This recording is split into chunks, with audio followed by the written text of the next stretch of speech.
নমস্কার, কেমন আছেন সবাই? আশা করি সবাই ভালো আছেন। সবাইকে মনিদিয়া ব্লগসের একটা নতুন পর্বে স্বাগত জানাই। তো আজকে দিনটা এখনই শুরু করলাম। তো ব্যাপারটা হচ্ছে কি টিফিন খাওয়া হবে। তো দিয়া খাবে বললো কালকেরই মতন দই চিড়ে। এই দেখুন, এটা মেশিনের চিড়ে না, এটা সেই ঢেকি ছাটা চিড়ে, খুব মোটা মোটা।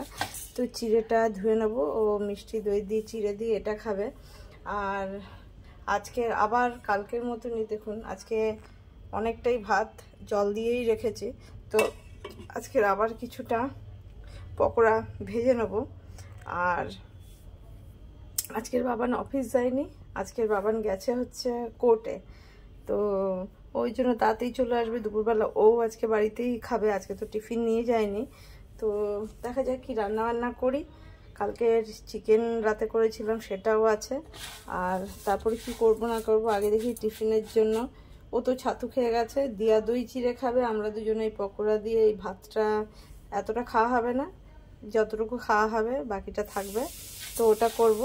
তো থাকুন সারাদিন সাথে, আশা করি ভালো লাগবে। ভালো লাগলে একটা লাইক করবেন, সাবস্ক্রাইব করে দিয়ে পাশে থাকবেন, একটু শেয়ার করে দেবেন। আর আপনারা যদি সাপোর্ট করেন আর যদি আমার ভিডিওগুলো দেখতে ভালো লাগে, তাহলে যদি সাবস্ক্রাইব করেন, তাহলে আমার ভিডিও করার উদ্যোগ বাড়বে। তো যাই হোক, যাই এটা ভিজিয়ে ধুয়ে নিই, পেঁয়াজ কাটবো, পকোড়া ভেজে নেবো। আমার কর্তা বাজারে গেছে, দেখা যাক কী নিয়ে আসে, তারপর রান্নাবান্নার ব্যবস্থা হবে। তো যাই, এগুলো আগে করে নিই। বন্ধুরা, আজকে একটা নতুন জিনিসের পকোড়া করে দেখাবো। এটা মুড়ি দিয়ে হোক, ভাতে ডাল দিয়ে মেখে ভাত দিয়ে হোক, বা এমনি এই পান্তা ভাতে মানে জলা ভাতেও খাওয়া যাবে। তো দেখুন, চিড়ে অনেকটাই ভিজিয়ে নিয়েছি, দেওয়ার জন্য চিড়ে দিয়ে দিয়েছি। আর এই চিড়েটা এটা দিয়ে পকোড়া করব। এর জন্য কেটে নিয়েছি পেঁয়াজ। আজকে বেসন দেব না, কেন চিড়ের পকোড়াতে বেসন দিলে ভালো লাগবে না। তো পেঁয়াজ কেটে নিয়েছি। আর এই চিড়েটার মধ্যে দিয়ে দেবো হচ্ছে এই 2 চামচ মতন এই যে কর্নফ্লাওয়ার, এটা দেব। দিয়ে দেবো পেঁয়াজটা একটু ভালো করে এরকম করে লাগে, একটু ছাড়িয়ে নিলে ভালো হয়, চটকে দিলেই ছেড়ে যাবে। তো এটা এর মধ্যে দিয়ে দেবো। পেঁয়াজটা দিয়ে দিলাম। দিয়ে দেবো হচ্ছে এর মধ্যে নুন স্বাদ মতন, দিয়ে দেবো হলুদ গুঁড়ো, আর দেব লঙ্কার গুঁড়ো। এবার এটাকে ভালো করে একটু, এর মধ্যে অল্প জল দেব, খুব বেশি জল দেব না, তার কারণ হচ্ছে পেঁয়াজের জল বেরোবে। তো একটু জল দিয়ে এটাকে আগে একটা এর মিশ্রণ করে নিই। তারপরে এই যে কড়াইটা বসিয়েছি, তেল দিয়ে বড়াটা ভেজে নেব। তো এটা আগে মেখে নিই। দেখুন চিড়েগুলো দেখবেন আরও খাস্তা মচমচে হবে এই চিড়েটার জন্য। বন্ধুরা, তেল দিয়ে দিয়েছি, তেলটাও গরম হয়ে গেছে প্রায়। এই দেখুন, এটা বেশ শুকনো করে একদম মেখে নিয়েছি। তো এটার মধ্যে একটুখানি গরম তেলটা দিয়ে দেবো। গরম তেল দিলে আরও খাস্তা মচমচে হয়ে যায়।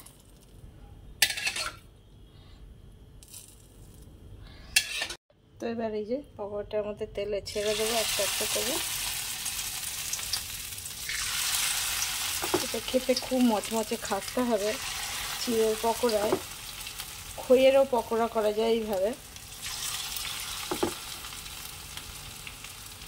এগুলো সবই চাল জাতীয়, চালেরই জিনিস বলে খুব মচমচে খাস্তা হয়ে যাবে। এই যে বড়াগুলো সব ভেজে তুলে নিয়েছি, দেখুন একদম খাস্তা মচমচে একদম বড়া চিড়ের পকোড়া। তা একদিন এইভাবে তৈরি করে খেয়ে দেখবেন, এটা শুধু শুধু খেতেও ভালো লাগবে, পেটও ভরে যাবে। তো বড়াগুলো ভাজা হয়ে গেছে, এবার পান্তা ভাত দিয়ে এটা খেয়ে নিতে হবে।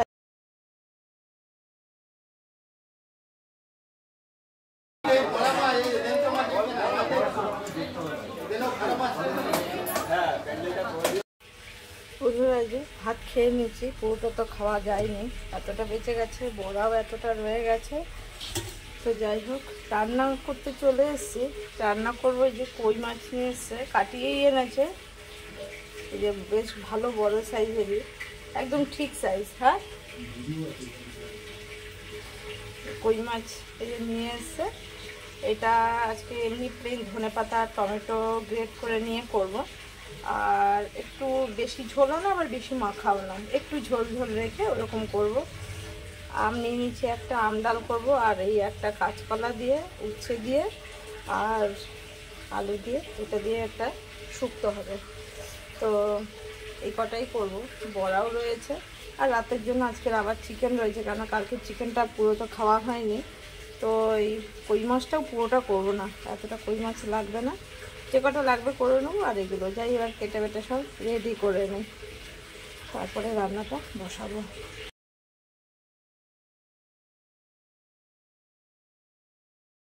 দেখুন এই যে উচ্ছে, কাঁচকলা, আলু কেটে নিয়েছি, এটা দিয়ে একটা শুক্তো করব। আর করব হচ্ছে এই মাছ, এই 4টে মাছ করব না, রেখে দেবো। এই 5টা মাছ করব একবেলার। আর ওর মধ্যে একটা এই যে ধনেপাতা, কাঁচা পাকা লঙ্কা আর একটা টমেটো নিয়েছি, এটা দিয়ে একটা পেস্ট করে নেব। তো এটা দিয়ে এই কই মাছটা করব। আর ধনেপাতা লাগবে না, তো এই মাছটা একটা রেখে দেবো।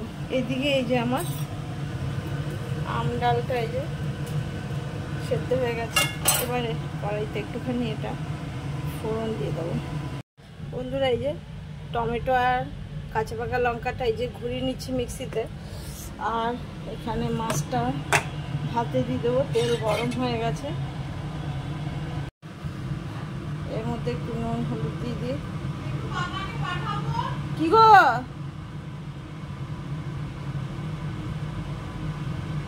ঘরে আছো? যাও তো একটু ওপরে।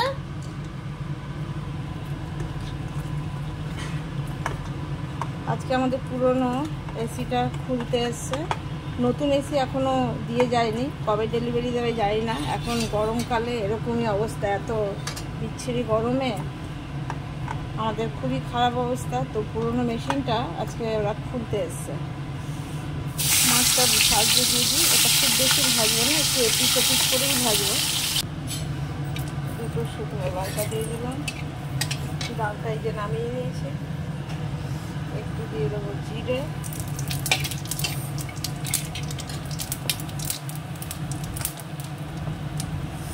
আর এই যে মশলাটা যেটা, এটা দিয়ে দিয়ে একটু কষিয়ে নেব। আর একটু এর মধ্যে একসঙ্গে আদা বাটা দিয়ে দিলাম,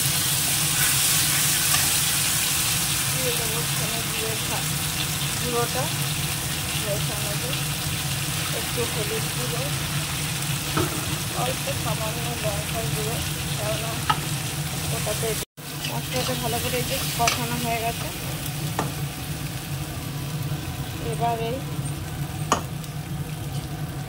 জলটা দিয়ে দিই, এটা ফুটে গেছে। এর মধ্যে ধনেপাতা কুচানোটা দিয়ে দিলাম, তাহলে ফ্লেভারটা একবারে মিশে যাবে ভালো করে। আর মাছটাও দিয়ে দেবো।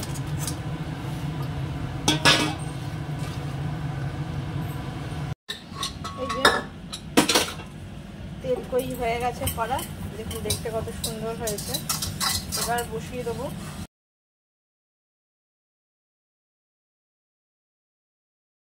এবার শুক্তোটা বসাবো। তেলের মধ্যে একটু আলুটা আগে ভেজে তুলে নিই, আলুটা আর কাঁচকলাটাকেও একটু ভেজে নেব। কাঁচকলার আলুটা তুলে নিচ্ছি। এবার তেলের মধ্যে ফোড়ন দিয়ে তারপরে একবারে উচ্ছেটা ভাজিয়ে দেবো। দিয়ে দিলাম শুকনো লঙ্কা, দিয়ে দেবো হচ্ছে একটু জিরে, আর একটু রাঁধুনিও দেবো। দিয়ে দিচ্ছি হলুদ গুঁড়ো, একটু ভাজা ধনে জিরে গুঁড়ো, তেতো বলে একটু লঙ্কার গুঁড়ো দিলাম, দিয়ে দিচ্ছি নুন, আর দেবো হচ্ছে একটুখানি আদা বাটা।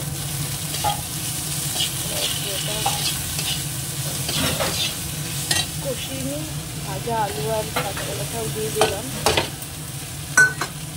একটু এবারে তাকে কষিয়ে নিয়ে আগে। এই যে আমার শুক্তোটাও হয়ে গেছে, একটু ভাজা ধনে জিরে গুঁড়ো দিয়ে দিই, অল্প একটুখানি, শুধু গন্ধটা ভালো হয়ে গেলে। একদম পুরো ফুলে একদম পুরো নরম হয়ে গেছে, হাতও নরম হয়ে গেছে। এবার চলে যাবো স্নান করতে, স্নান করে পুজো টুজো দিতে হবে। তারপরে আজকে সারাদিন মনে হয় মিস্ত্রি কাজ করবে।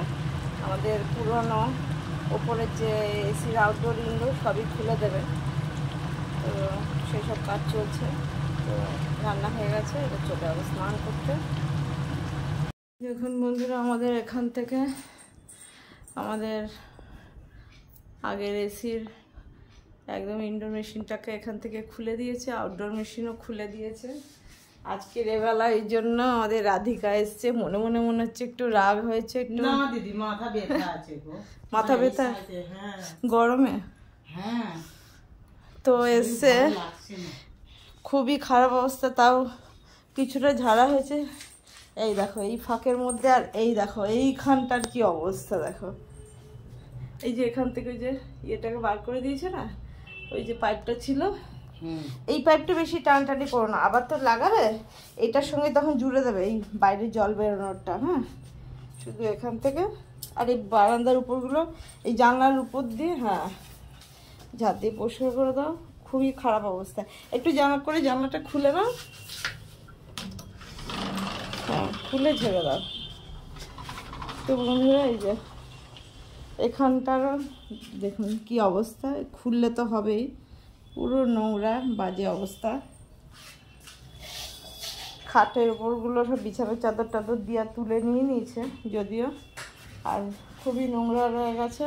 ওপরে সব রাখা হয়েছে, আর ওটা কিছুদিন পর হয়তো ঠিকঠাক করা হলে কম্প্রেসারটা পাল্টে ওটা 3 তলার ঘরে লাগিয়ে নেবো, আর নতুনটা এখানে লাগানো হবে। দেখুন কি অবস্থা, যখন রং করা হয়েছিল এসি তো লাগানোই ছিল, তো ওই জন্য এরকমই দাগ হয়ে রয়েছে। কি করবে, তুলে তুলে একটা প্যাকেটে ভরবে? তাহলে একটা প্যাকেট দিই তোমাকে। জানো দিদি, তুমি আমার মুখ দেখছো না, আমার শরীর ভালো লাগছে না জানো, গরমের জন্য জানি তো।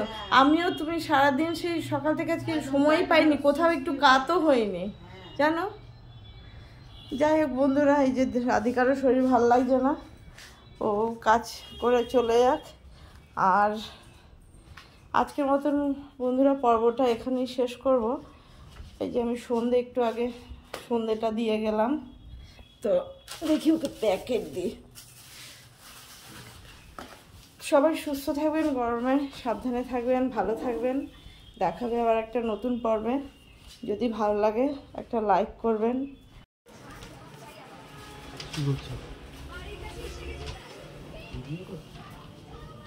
এই যে বন্ধুরা আমাদের নতুন এসি, এই যে এখন রাত্রেবেলা 9টা বাজে, এখন দিয়ে গেল। এবার ইনস্টল করতে কবে আসে কে জানে। এই যে এটা ইনডোরটা, এটা আউটডোরটা।